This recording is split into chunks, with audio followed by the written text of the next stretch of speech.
केंद्र की मोदी सरकार ने खेलो इंडिया योजना के तहत अगले 5 वर्षों के लिए 36,000 करोड़ से ज्यादा के संयुक्त बजट को मंजूरी दी है।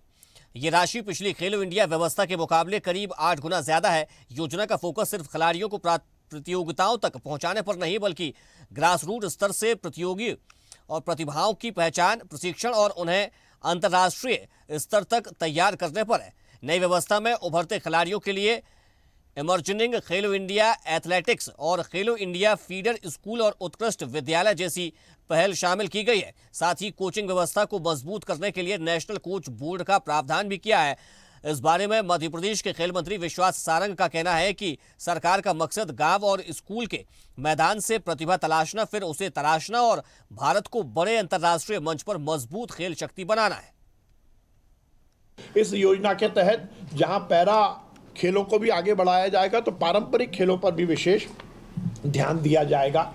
यदि हमें ओलंपिक की बात करनी है, ओलंपिक में मेडल जीतना है, तो हमें कोचेस पर विशेष ध्यान देना होगा। तो कोचिंग अच्छी हो सके खिलाड़ियों की, ये बहुत ज़रूरी है, पर कोचिंग करने वाला कोच भी प्रशिक्षित हो, उसके पास भी कोई सर्टिफिकेशन हो, उसके पास भी कुछ मापदंड हो, तो उसको लेकर भी राष्ट्रीय कोच मान्यता बोर्ड और कोचिंग योग्यताओं के मानकीकरण को एक प्लेटफॉर्म पर लाया जाएगा कि राष्ट्रमंडल खेलों के लिए भारत की तैयारी, ओलंपिक एवं पैरा ओलंपिक खेलों की मेजबानी की आकांक्षाओं और विकसित भारत 2047 का जो लक्ष्य हमारा है, उसको पूर्णतः धरातल पर लाकर खेलों का उन्नयन, खेल खिलाड़ी और खेल मैदान, ये हमारे समाज का मुख्य हिस्सा बन सके, ये पूरा इस योजना के तहत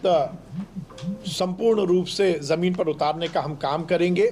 हमारा जो स्टेट बजट है वो लगभग 815 करोड़ का है, पर उसके साथ साथ ये जो बजट है, इसमें इंफ्रास्ट्रक्चर डेवलपमेंट के लिए लगभग 40% और 60% के कंपोनेंट में केंद्र सरकार की तरफ से बजट हमें मिलने वाला है। उसके साथ ही फॉरेन कोचेस के लिए, फीडर सेंटर के लिए, टैलेंट सर्च के लिए भी जिस प्रकार से हम अपना योजनाएं केंद्र सरकार को भेजेंगे, उस हिसाब से केंद्र सरकार विचार करके हमें देगी। मुख्यमंत्री युवा शक्ति अभियान के तहत हम हर विधानसभा में एक स्टेडियम, कम से कम एक स्टेडियम हम शुरू कर रहे हैं, जिसकी योजना बन चुकी है, बहुत तेज गति से उस पर काम हो रहा है। हम फीडर सेंटर को और ज़्यादा मजबूत कर रहे हैं।